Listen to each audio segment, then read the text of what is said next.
नमस्कार, India news देख रहे हैं आप और मैं हूं आपके साथ निकिता। वक्त हो चला है हमारी स्पेशल ग्राउंड जीरो रिपोर्ट का, जहां हम लेकर के हाजिर हैं आप सबके सामने अपनी स्पेशल खबरों को। तो बिल्कुल भी वक्त ज़ाया ना करते हुए खबरों में आगे बढ़ेंगे, जहां पर आपको बता दें पहली खबर सूबे की राजधानी लखनऊ से। शुभांशु शुक्ला पर अपडेट है, जहां पर स्पेस मिशन से एक सक्सेसफुल लैंडिंग कर ली है शुभांशु ने। 18 दिन का ऐतिहासिक मिशन यहां पर पूरा किया शुभांशु ने। पीएम मोदी ने पोस्ट कर स्वागत किया। आपको बताते चले, प्रशांत महासागर में कैप्सूल हुआ स्प्लैश डाउन और अंतरिक्ष से लौटने के बाद शुभांशु के परिवार में जश्न का माहौल। ऐतिहासिक दिन जहां पर 18 दिन का ऐतिहासिक मिशन पूरा करके सक्सेसफुल पहुंचे शुभांशु शुक्ला पृथ्वी पर। चलिए अब सीधा रुक करेंगे लखनऊ से। मेरे सहयोगी सिद्धार्थ मेरे साथ लाइव जुड़ गए हैं। सिद्धार्थ, सभी देशवासियों के लिए आज एक ऐतिहासिक क्षण, जहां पर शुभांशु शुक्ला ने सफल लैंडिंग की। जाहिर है कहीं ना कहीं एक इमोशनल एंगल जरूर होगा, फैमिली में भावुक होंगे, साथ ही साथ खुशी भी झलक रही होगी, जश्न का माहौल होगा। क्या कुछ एटमॉस्फेयर रहा, अपडेट करें।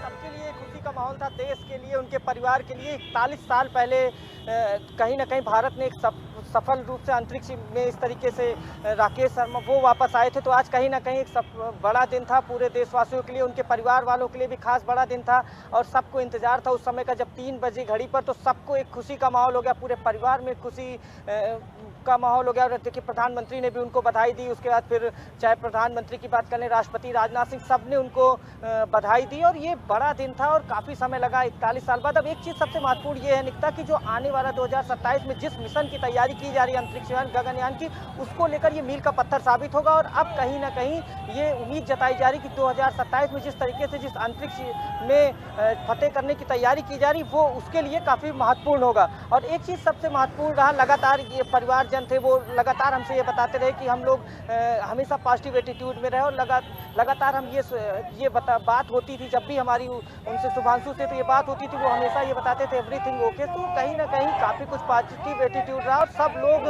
एक पूरे देश में आज खुशी का माहौल है और बड़ा दिन है। और 41 साल बाद कुछ इस तरीके की खुशी आई अंतरिक्ष से, तो कहीं ना कहीं ये बड़ा दिन है। और अब ये उम्मीद जताई जा रही है कि 2027 में जिस तरीके से जिस अंतरिक्ष में तैयारी की जा रही है एक गगनयान को लेकर, तो वो कहीं ना कहीं उसमें सफलता मिलेगी। जी निकिता। देखिए सिद्धार्थ, जाहिर है आज सबके चेहरों पर खुशी थी और साफ तौर पर उनकी बहन के मुख से पहला जो शब्द है, पहला जो सेंटेंस है, वो ये निकला था कि शुभांशु डिड इट। और साथ ही साथ अगर मैं उनकी माता जी की बात करूं, तो उन्होंने भी कहा जिस तरीके से कि अब हमारा डर फाइनली खत्म हो गया। देखिए, बिल्कुल जो उनके भाई हैं वो भी कहते थे लगातार, उनके भाई, उनकी सिस्टर टीटी, उनके भाई ने कहा done my brother, done this success that every. जो उनके परिवार के लोग थे वो काफ़ी खुश थे। देखिए, परिवार के जो चेहरे थे वो कहीं ना कहीं, उनकी माता जी है वो खुशी के आंसू निकले। जब उनसे हमने सवाल किया तो कहीं ये खुशी के आंसू है। और लगातार हमें कभी कभी ये लगता था कि बेटे को लेकर, और एक चीज़ है, पूरा परिवार अब स्वागत की तैयारी में लगा हुआ, पूरा देश स्वागत की तैयारी में लगा है। अभी उन्हें 7 से 8 दिन लगेंगे और कहीं ना कहीं अभी 7-8 दिन उनको रखा जाएगा और पुनर्वास में रखा जाएगा और रिएडमिशन किया जाएगा। तो उसके बाद कहीं ना कहीं उनकी वापसी होगी और एक पूरे परिवार द्वारा स्वागत की तैयारी की जा रही है। और पूरा देश आज गौरवान्वित महसूस कर रहा है और ये बड़ा दिन है। और सबसे महत्वपूर्ण बात जो लगातार जो वैज्ञानिक है वो भी कह रहे हैं कि अब हम कहीं ना कहीं ये तैयारी करेंगे जो हमारे लिए हमेशा एक कठिन रहा और हमेशा लिए एक हरकुलियन टास्क रहा, कि हम अंतरिक्ष में किस तरीके से अच्छा करेंगे। लेकिन जिस तरीके से शुभांशु ने सफल लैंडिंग की है, ये तो देश के लिए एक अब पत्थर का मील साबित होगा। और जो अगले जो अंतरिक्ष में जो प्लान चल रहे हैं, चाहे गगनयान की बात कर लें, आज प्रधानमंत्री भी ने कहा कि अब ये कहीं ना कहीं हमारे लिए काफ़ी गर्व का विषय। और आने वाले समय में जो हमारे प्लान है उसके लिए भी हम अब कहीं ना कहीं हम ये उम्मीद जता सकते हैं कि जो 2027 में जिस मिशन को हम प्लान करें वो भी हम सफलतापूर्वक कर लेंगे। और पूरे देश में आज खुशी का माहौल है, खास करके उनके परिवार की बात कर लें, उनके और लखनऊ की इसी गलियों में घूमे टहले थे और उस लखनऊ की गलियों में आज एक अलग उत्साह दिखा कि उनके बेटे ने आज फतह की है और बेटे ने कहीं ना कहीं एक ऐसा झंडा गाड़ा। जी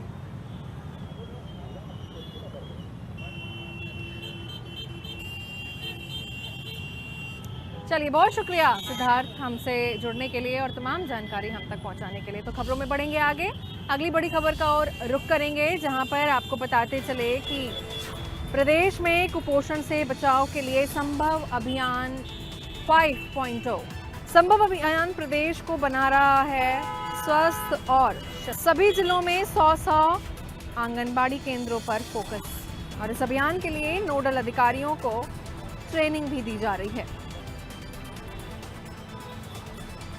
और इस कैंपेन के जिले के डीएम करेंगे मासिक समीक्षा। तो प्रदेश में कुपोषण से बचाव के लिए संभव अभियान। और इस खबर पर ताजा अपडेट्स के लिए मेरे साथ लखनऊ से मेरे सहयोगी नरेंद्र यादव जुड़ गए हैं। नरेंद्र, क्या कुछ अपडेट है इस अभियान को लेकर के, क्योंकि कहा जा रहा है कि स्वास्थ्य और सशक्त केंद्र बन रहा है, जिस तरीके से सभी जिलों में 100 आंगनबाड़ी केंद्रों पर फोकस कर रही है, और साथ ही साथ इस कैंपेन की जो जिले के डीएम हैं वो मासिक समीक्षा भी करेंगे। और क्या कुछ है इस कैंपेनिंग में, अपडेट करें। देखिए, प्रदेश सरकार इस बात पर फोकस कर रही है कि जो आंगनवाड़ी केंद्रों पर बच्चे जाते हैं उनको जो पोषाहार दिया जा रहा है उसका असर कितना पड़ रहा है, बच्चों की ग्रोथ हो रही है कि नहीं, उनका वजन बढ़ रहा है कि नहीं, उनमें जो पोषक तत्व होने चाहिए बच्चों में वो हैं कि नहीं। इन सारी चीज़ों को लेकर प्रदेश सरकार एक बड़ा अभियान चला रही, जिसको नाम संभव दिया गया है। इसके तहत जो उत्तर प्रदेश के सभी 75 जिले हैं वहां पर 100 आंगनबाड़ी केंद्रों को चिन्हित किया गया है और इन सभी पर एक नोडल अधिकारियों की तैनाती की गई है। यह केंद्रों पर जाएंगे, बच्चों का वजन देखेंगे और उनकी लंबाई को देखेंगे, उनकी एज के हिसाब से उनका जो मेडिकली ग्रोथ होता है वो हो रहा है कि नहीं हो रहा है। साथ ही वो ये देखेंगे कि गुणवत्तापूर्ण उनको जो वहाँ पर पुष्टाहार या हॉट कुक वितरण किया जाता है वो हो रहा है कि नहीं हो रहा है, क्योंकि अलग अलग दिन अलग अलग चीज़ें देनी होती हैं। वो सारी चीज़ों को देखेंगे कि बच्चे बराबर पहुँच रहे हैं कि नहीं। इन सारी रिपोर्टों को तैयार किया जाएगा और जिलाधिकारी को सौंपा जाएगा। सभी जिलों के जिलाधिकारी ये रिपोर्ट शासन को भेजेंगे और शासन इस पर निर्णय लेगा कि क्या सुधार की ज़रूरत है और किस तरीके से आगे काम करना है। तो कहा जा सकता है कि एक बड़ा अभियान है और इस तरीके से प्रदेश सरकार एक तरीके से टेस्ट भी कर लेगी कि आंगनवाड़ी केंद्रों की दशा क्या है और वहाँ पर जो बच्चे जा रहे हैं उनमें कुपोषण का स्तर क्या है, वो कुपोषित तो नहीं हो रहे हैं, जिसके लिए लाखों करोड़ रुपया सरकार जो है खर्च कर रही है, वो उन बच्चों को मिल पा रहा है कि नहीं, कितना अपने उद्देश्य में सफल हो रहे हैं आंगनवाड़ी केंद्र। इन सारी चीज़ों का एक ट्रायल होगा और इसके आधार पर आगे निर्देश दिए जाएंगे और आगे के नियमों में भी बदलाव किया जा सकता है। अगर कहीं पे लापरवाही ज़्यादा मिली तो संबंधित अधिकारियों पर सरकार कार्रवाई भी कर सकती है। जी निकटा। बहुत शुक्रिया नरेंद्र हमारे साथ जुड़ने के लिए। तो आप सुन रहे थे लखनऊ से मेरे सहयोगी नरेंद्र को, जो इस पूरे मामले पर, इस कैंपेनिंग पर स्पेशल अपडेट्स दे रहे थे। अब रुक करेंगे अगली बड़ी खबर का शाहजहांपुर से आपके टीवी स्क्रीन पर, जहां आपको बताते चले कि ईसाई मिशनरी पर पुलिस का एक बड़ा एक्शन।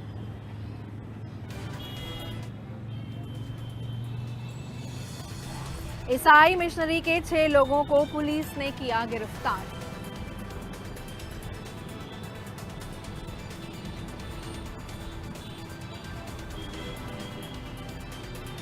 गुरुद्वारा के पास एक घर में कर रहे थे चंगाई सभा।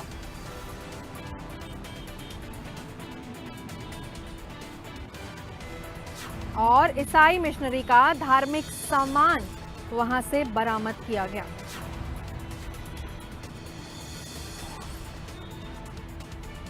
इतना ही नहीं, हिंदू धर्म के लोगों को प्रलोभन देने का भी आरोप।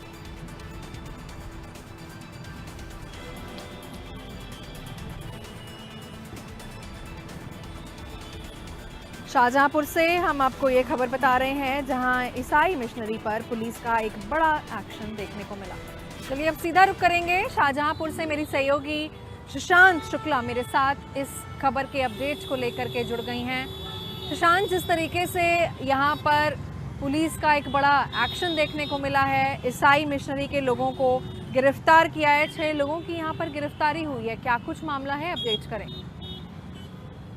देखिए निकिता, जिस तरीके से आज शाहजहांपुर के सिंदौली थाना क्षेत्र में गुरुद्वारे के पास में एक घर में चंगई सभा चल रही थी, जहां पर तमाम हिंदू लोगों को प्रलोभन दिया जा रहा था। जो निसंतान महिलाएं थी उनको ये प्रलोभन दिया जा रहा था कि उनकी संतानें हो जाएंगी और भी तमाम तरीके के प्रलोभन थे। लेकिन सूचना के बाद मौके पर पहुंची पुलिस ने ईसाई मिशनरी के 6 लोगों को गिरफ्तार कर लिया। साथ में बाहर से ईसाई धर्म की कई बाइबल जैसी पुस्तकें, तमाम और भी चीजें बरामद की है। इसके साथ ही पुलिस का कहना है कि उनके अकाउंट्स भी खंगाले जाएंगे और उनका नेटवर्क कहाँ तक है और जिले में कहाँ तक इनका नेटवर्क पैर पसार चुका है, इससे भी एक गंभीर विषय का बना हुआ है।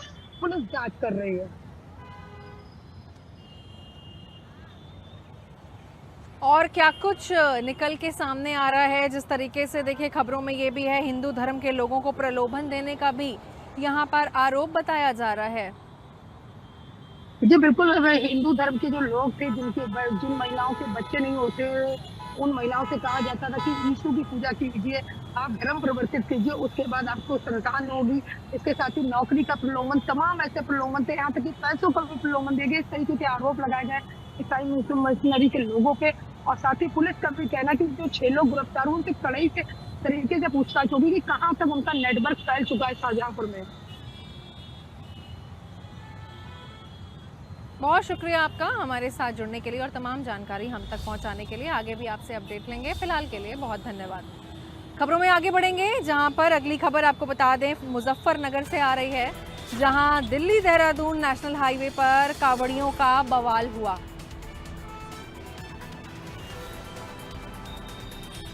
वाहनों से आने वाले कावड़ियों के साथ धक्का मुक्की।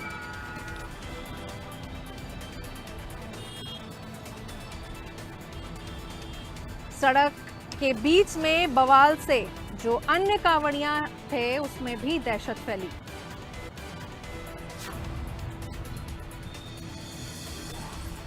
और ये पूरा बवाल लगभग आधे घंटे चला और आधे घंटे के बाद मौके पर पुलिस पहुंची।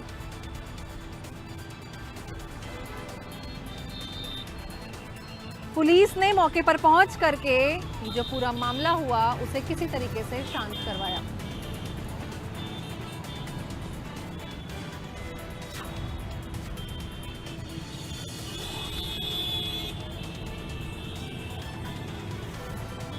मुजफ्फरनगर से आपको एक खबर बता रहे हैं, जहां पर दिल्ली देहरादून नेशनल हाईवे पर कावड़ियों का एक बड़ा बवाल हुआ।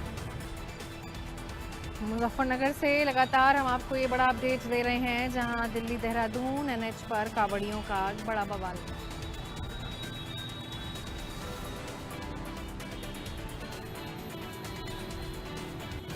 हालांकि मौके पर पुलिस ने पहुंच करके ये जो मामला है उसको शांत करवा लिया। चलिए अब सीधा रुख करेंगे मुजफ्फरनगर से। मेरे सहयोगी धर्मेंद्र कुमार मेरे साथ लाइव जुड़ गए हैं। धर्मेंद्र, आखिरकार ये बवाल के पीछे क्या वजह बताई जा रही हैं जो नेशनल हाईवे को पूरा ब्लॉक कर दिया और आने जाने वाले वाहनों को भी दिक्कतों का सामना करना पड़ा?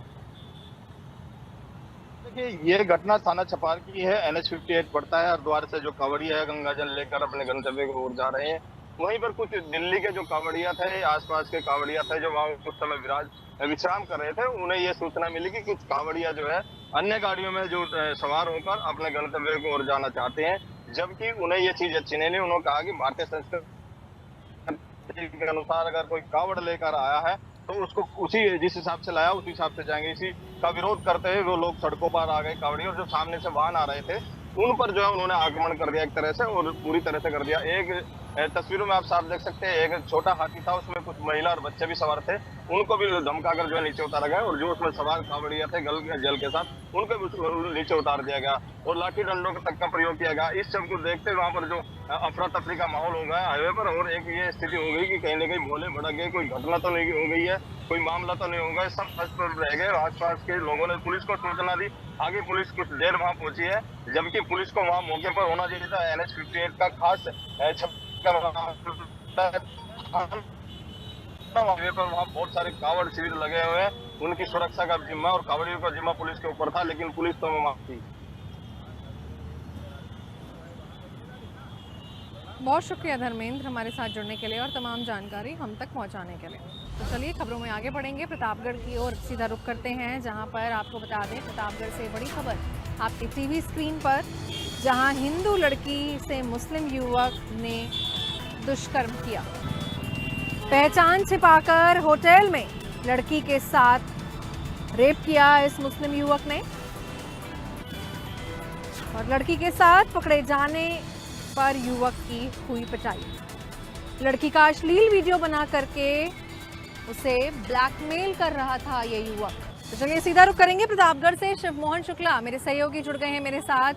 शिवमोहन, क्या कुछ मामला है? फिर से दुष्कर्म का एक मामला सामने आया है, जहां पर मुस्लिम लड़का दुष्कर्म करता है और उसके बाद अश्लील वीडियो बना करके उसे ब्लैकमेल भी कर रहा है। ये बिल्कुल प्रतापगढ़ में अगर साल भर से बात करें तो प्रतापगढ़ में लव जिहाद ये ऐसे मामले बने हैं जब हिंदू लड़कियों को टारगेट बनाया जाता है, और प्रतापगढ़ में इन मामलों में कार्रवाइयां भी होती हैं, लेकिन बावजूद इसके ऐसे मामले सामने आते हैं। मामला कल का है जब देर शाम एक होटल, जो होटल ग्रैंड है प्रतापगढ़ में, जो भगवा चुंगी चौकी के ठीक बगल है, वहाँ होटल ग्रैंड में मुस्लिम जो है मकसूद, वो दिलीपपुर थाना इलाके के गोपालपुर गांव का रहने वाला है। वो उसके प्रेम जाल में उसने फंसाया था एक जो कोड़ौर थाना इलाके की रहने वाली एक युवती है जो जन सेवा केंद्र चलाती है। उसको तकरीबन 1.5 साल पहले उसने इंस्टाग्राम से दोस्ती की थी और धर्म और नाम पहचान बदल करके उसने दोस्ती की थी, और जब लड़की को ये बात पता चली, लड़की फिर उसके बाद उससे इंस्टाग्राम पर बातें करने लगी। उससे इंस्टाग्राम के जो इमोजी होते हैं, जो स्क्रीनशॉट होते हैं, तमाम अश्लील वीडियो होते हैं, वो बातें करने लगा और इस तरह से बातें होने लगी। और उसके बाद उसने सबको रिकॉर्ड कर लिया और उसके स्क्रीनशॉट रख लिए। स्क्रीनशॉट रखने के बाद उससे ब्लैकमेल करने लगा। उससे पिछले अप्रैल में, यानी 1 जनवरी में चीजें शुरू हुई थी, साल 2024 को। उसके बाद अप्रैल माह में, माने 3 महीने के बाद ही उसने होटल ग्रैंड में उस लड़की को बुला लिया, ब्लैकमेलिंग करके वहां उसके साथ वो धमकी देता रहा कि उसका स्क्रीनशॉट वायरल कर दे। उसके बाद होटल ग्रैंड में ही उसके साथ दुष्कर्म किया। दुष्कर्म करने के बाद उसका वीडियो बनाया। उसके बाद लगातार ये सिलसिला चलता रहा, वो धमकी देता रहा। लड़की से 50,000 रुपए उसने कैश ऐंठ लिए। उसके बाद 2.5 लाख रुपए उसने अपने खाते में ट्रांजैक्शन करा लिए, जो ऑनलाइन ट्रांजैक्शन हुए हैं। उसके बाद वो 10 लाख रुपए की डिमांड कर रहा था। कल उसके घर वालों को पता चला, परिजनों को पता चला, तो परिजनों ने अपने साथ के लोगों को बुलाया और होटल ग्रैंड के सामने पहुंच गए। वहां दोनों कमरे में थे और कमरे में पकड़े जाने पर जो मकसूद है उसकी पिटाई शुरू कर दी गई। उसको होटल के कमरे से पीटा गया और सड़क तक लाया गया, लाठी डंडे से पीटा गया और वो घायल है। अब होटल को सील कर दिया गया है और होटल प्रबंधन, होटल के कागजात नहीं थे, इसलिए होटल तो फिलहाल जिला प्रशासन ने होटल ग्रैंड पैलेस को सील कर दिया है। धर्मेंद्र, फिलहाल अब देखना होगा आगे क्या कुछ होता है। हालांकि होटल की बात की जाए तो उसको सील कर दिया गया है जिला प्रशासन द्वारा। बहुत शुक्रिया शिवमोहन आपका हमारे साथ जुड़ने के लिए और तमाम जानकारी हम तक पहुंचाने के लिए। तो खबरों में आगे बढ़ेंगे अब लखनऊ से। एक और खबर आपके टीवी स्क्रीन पर, जहां आपको बता दें कि पीजीआई इलाके में नगर निगम की एक बड़ी लापरवाही सामने आई।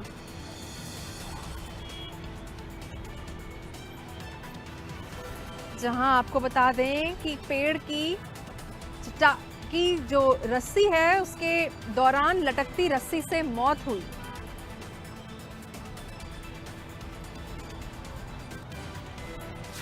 तो यहां पर पेड़ की छटाई के दौरान लटकती रस्सी से मौत का मामला सामने आ रहा है। लटकती रस्सी में फंसकर बाइक सवार की मौत हो गई। सीधा रुख करेंगे लखनऊ से, मेरे सहयोगी जय शुक्ला मेरे साथ लाइव जुड़ गए हैं। जय, क्या कुछ मामला है? पेड़ की छटाई बताई जा रही है और वहां पर मौत हो जाती है रस्सी से जुड़ करके। क्या कुछ मामला है? कैसे यहाँ पर हादसे का शिकार हो गया? लापरवाही भरा मामला जरूर सामने आया है, जहां पर आपको बता दें कि पीजीआई इलाके में, वृंदावन में, सेक्टर 9 के आसपास का इलाका है, जहां पर पेड़ों की छटाई की जा रही थी नगर निगम द्वारा।